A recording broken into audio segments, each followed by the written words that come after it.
हमारा जो first round का रिज़ल्ट आया, आज हम वीडियो के अंदर बात करने वाले हैं कि हाँ, उस सीट को बेसिकली हम ऊपर तक कैसे लेके जाएं, उससे बेस्ट सीट कैसे यूटिलाइज़ करें और ये वाली सीट जो हमें मिली है वो एकदम हमारी कंफर्म कैसे रहे।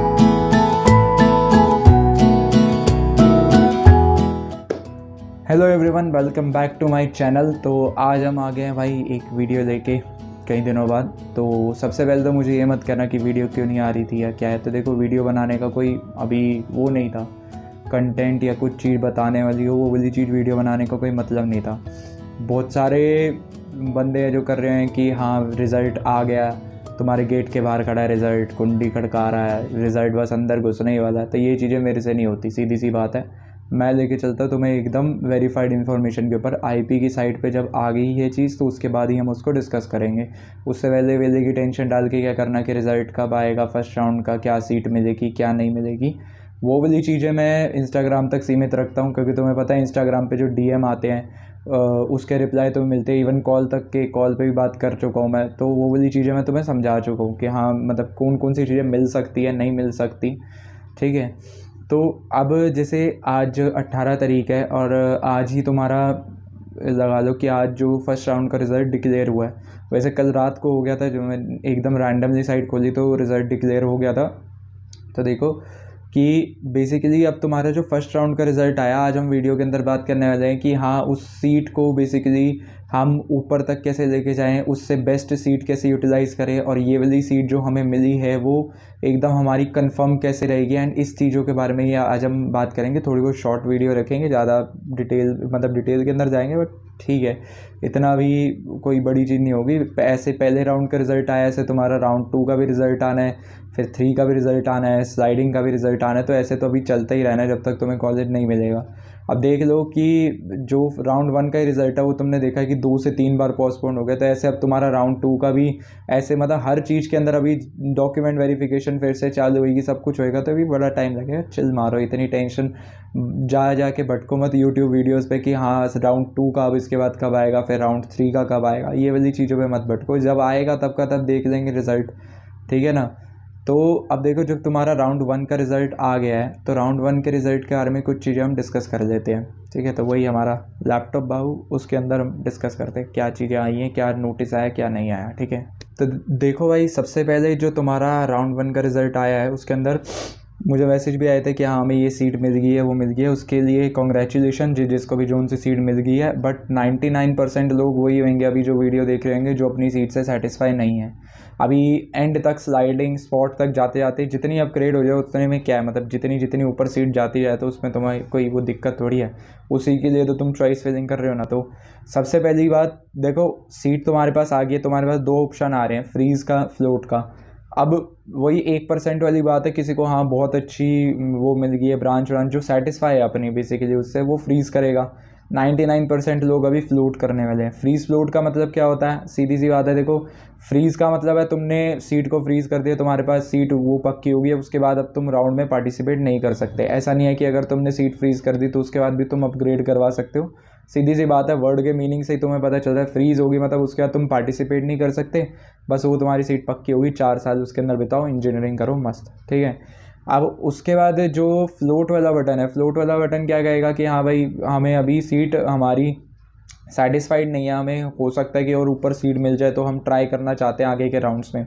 अब उसके अंदर भी एक चक्कर है, अगर तुम्हें राउंड 1 के अंदर सीट मिल चुकी है, ठीक है, राउंड 1 के अंदर अगर तुम्हें सीट मिल चुकी है तो तुम्हें 60,000 इस बार जो हो गया, पिछली बार तक 40,000 था, ठीक है। तो 60,000 जो है वो पे करने ही है, मतलब वो लगा लो कि हाफ फीस लगा लो या कुछ परसेंट जो है तुम्हें पे करना ही पड़ेगा।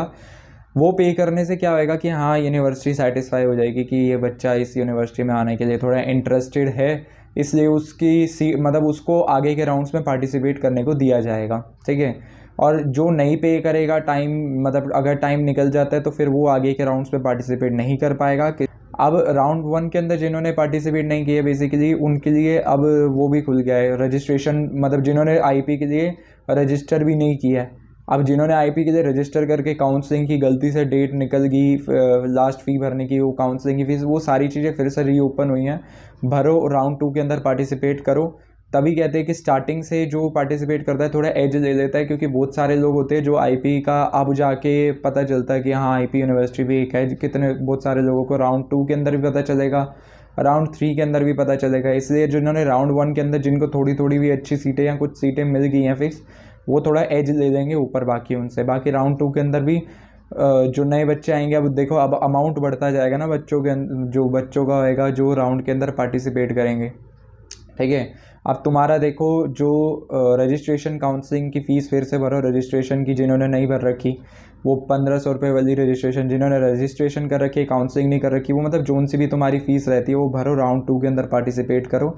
फिर से तुम्हारा मतलब जो भरेंगे उनका डॉक्यूमेंट वेरिफिकेशन, जो कैटेगरी सर्टिफिकेट्स का डॉक्यूमेंट वेरिफिकेशन होएगा, वो सारी चीज़ों की पर्टिकुलर डेट्स आ चुकी है जो मैं तुम्हें बता देता हूँ। कि देखो कि अभी तुम 18 से लेकर 21 रात 11:50 तक तुम फ्री फ्लोट का बटन आ रखा है। शांति से थोड़ा दिमाग लगा के सोचना, वैसे तो फ्लोट ही करना 99%, बट अगर तुम्हें सही लग रही है सीट तो फिर भी एक बार सोच लेना, क्योंकि फिर चेंज नहीं कर पाओगे। तो फ्लोट कर दिया, ठीक है। अब फ्लोट कर देना और उसके बाद 60,000 जो है वही 18 से 21 की डेट है, उसके अंदर 60,000 भी पे कर देना, क्योंकि वो 60,000 तो नेसेसरी है उसके, मतलब अगर वो नहीं भरते तो फिर तुम सीट इसके अंदर फ्रीज़ नहीं कर पाओगे अपनी, मतलब पार्टिसिपेट नहीं कर पाओगे आने वाले राउंड्स के अंदर, ठीक है।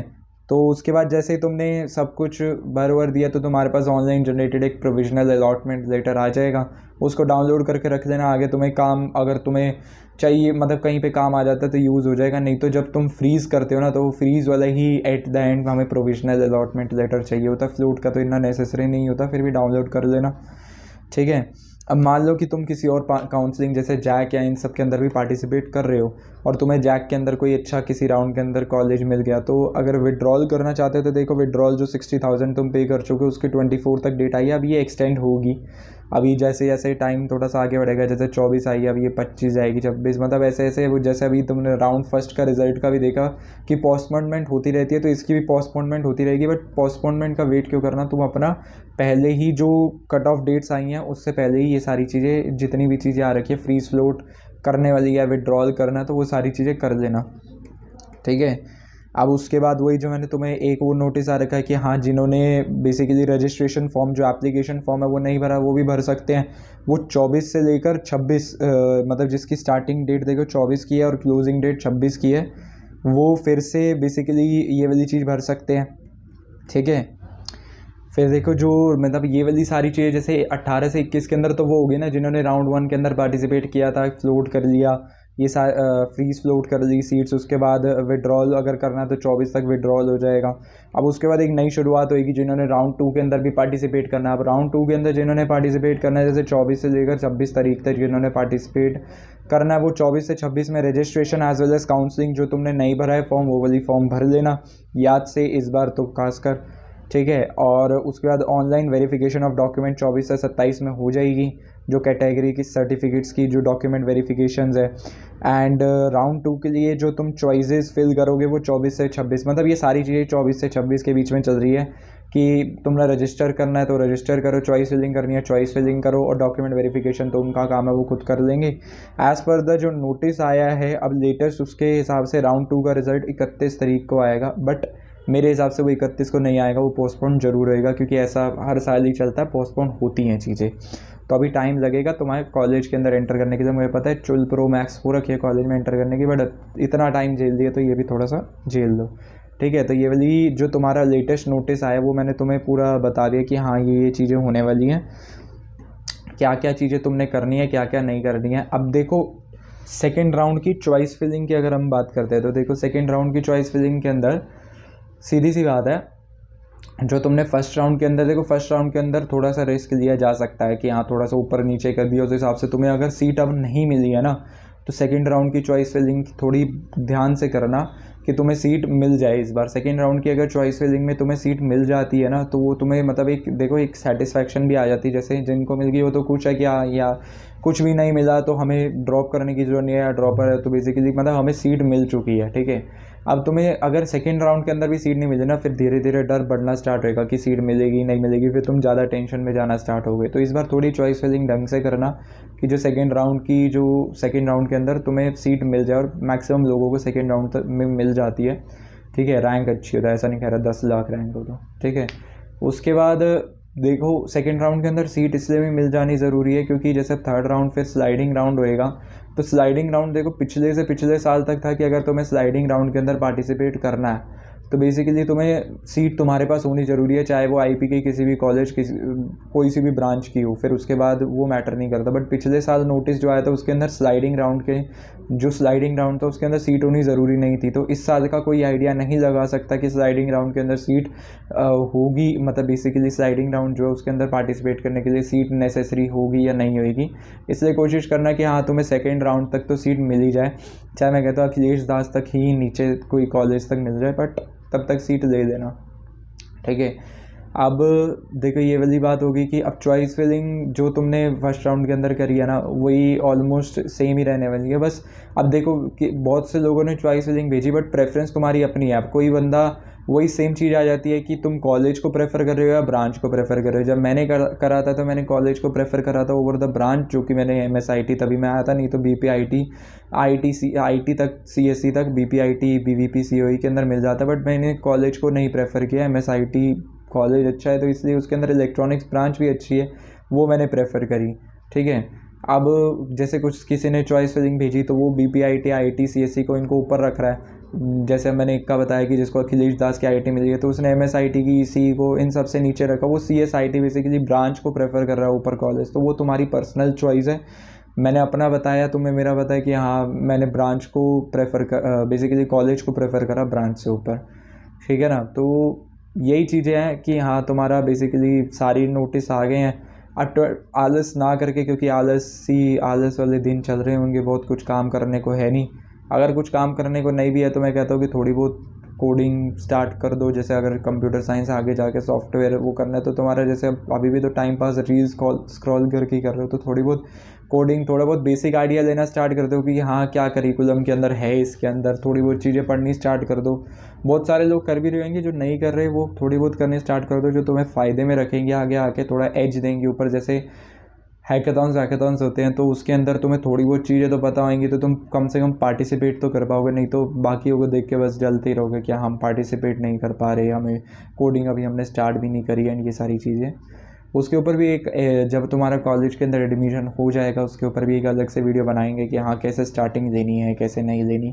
ऐसा नहीं है कि अगर तुम नहीं करोगे अभी कोडिंग तो तुम बहुत पीछे रह जाओगे। लोग पूरा फर्स्ट ईयर निकल जाता है कोडिंग नहीं करते, तो उसमें कोई दिक्कत वाली बात नहीं है।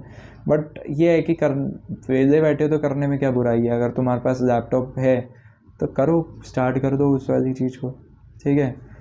तो ये सारी चीज़ें आज की वीडियो के अंदर जैसे मैंने डिस्कस करी कि हाँ तुम्हें क्या क्या करना चाहिए, क्या क्या नहीं करना चाहिए, देखो। और अब थोड़े बहुत प्लान्स हैं, जैसे कि अब क्या था ना कि लगभग 1 महीने से ज़्यादा हो गया था जो हम एक्सटर्नल सेकंड सेमेस्टर के एक्सटर्नल्स में बिज़ी थे। एक्सटर्नल एग्ज़ाम्स हो गए या प्रैक्टिकल्स हो गए, एक्सटर्नल्स इंटरनल्स जिनके अंदर बिज़ी थे, तो इतना वीडियोस का वो भी नहीं था रेगुलरली और कुछ कंटेंट भी नहीं मिल रहा था। बट अभी कंटेंट का ये है कि थोड़ा बहुत देते हैं, अपने कॉलेज का तो कम से कम टूर देते हैं और बाकी कॉलेजेस के अंदर भी जाते हैं, थोड़ा रिकॉर्ड करते हैं, तुम्हें थोड़ा आइडिया लगेगा कि हाँ कैंपस कैसा है। थोड़ी बहुत उनकी जैसे अपने कॉलेज के सीनियर्स या बाकी उसे और बात करके तुम्हें थोड़ा बहुत ओवरव्यू देते हैं कि कॉलेज का तुम्हें आइडिया लग जाएगा, चॉइस फिलिंग के अंदर हेल्प मिल जाएगी और सारी, ठीक है ना। तो वो वाली चीज़ों का आइडिया लेते हैं, जाते हैं, उन सारी चीज़ों का आपके लिए रिकॉर्ड करते हैं। अब वो वाली चीज़ों से अपडेटेड रहना है तो देखो सर्च बॉक्स में सर्च करके वीडियो देखने से अच्छा सब्सक्राइब करके रख लो। सीधी सी बात है, सब्सक्राइब करके रखोगे तो तुम्हारे पास सबसे पहले पता चल जाएगा हाँ कि आ गया अपने पास क्या चीज़ आ रही है, क्या चीज़ नहीं आ रही है। अब जैसे अब वीडियो आई है, इससे तुम्हारी 100% है कि तुम्हारी सारी चीज़ें क्लियर हो जाएंगी। चाहे जो मुझे इंस्टाग्राम पे मैसेज कर रहे हैं, चाहे जैसे भी कर रहे हैं, उनके 100% चीज़ें क्लियर हैं अब, ठीक है। अब तुम्हारे पास डेट्स है, सब कुछ चीज़ें फिक्स है। अब जैसे राउंड 2 हुआ ना, अब हो सकता है मैं राउंड 3 के लिए ना बनाऊँ, क्योंकि राउंड 3 के अंदर भी यही सेम चीज़ होने वाली है। तुम्हारे पास डेट्स आएंगी, शॉर्ट बना के मान लो कि मैंने अपडेट कर दिया कि हाँ आ गई हैं डेट्स, आ गई हैं, इस चीज़ों से कर लो। अब सीधा स्लाइडिंग के अंदर हो सकता है बनाऊँ। अब बीच की चीज़ें मैं थोड़ी बहुत अलग चीज़ें रिकॉर्ड करूँगा, जो कैंपस टूर हो गए, और ऐसे कैंपस टूर रिकॉर्ड होंगे जो तुम्हें अभी तक यूट्यूब पे IP यूनिवर्सिटी कि ऐसे कैंपस टूर नहीं मिले होंगे, चाहे वो US ICT हो, चाहे MSIT मेट, उनके कैंपस टूर ऐसे रिकॉर्ड होने वाले जो अभी तक तुम्हें यूट्यूब पे नहीं मिले। इतनी मेरी 100% गारंटी है तुम्हें मेरे जैसे तुमने अगर फेस्ट वाली वीडियो भी देखी होगी तो उससे भी आइडिया लग गया होगा कि हाँ चीज़ अच्छी, कंटेंट अच्छा है, तो तभी लोगों ने सब्सक्राइब भी किया। अब जो नए आ रहे हैं वो भी सब्सक्राइब कर लो। देखो इन्फॉर्मेशन साइड बाय साइड और कंटेंट अच्छा दूसरा साइड बाय साइड तुम्हें मिलता रहेगा। ठीक है, तो इस वीडियो के लिए इतना ही रखते हैं। अपनी चॉइस फिलिंग करो, इन्जॉय करो, और वेले बैठे हो लैपटॉप पढ़ा दो, कोडिंग वोडिंग कर दो। ठीक है, ओके बाय।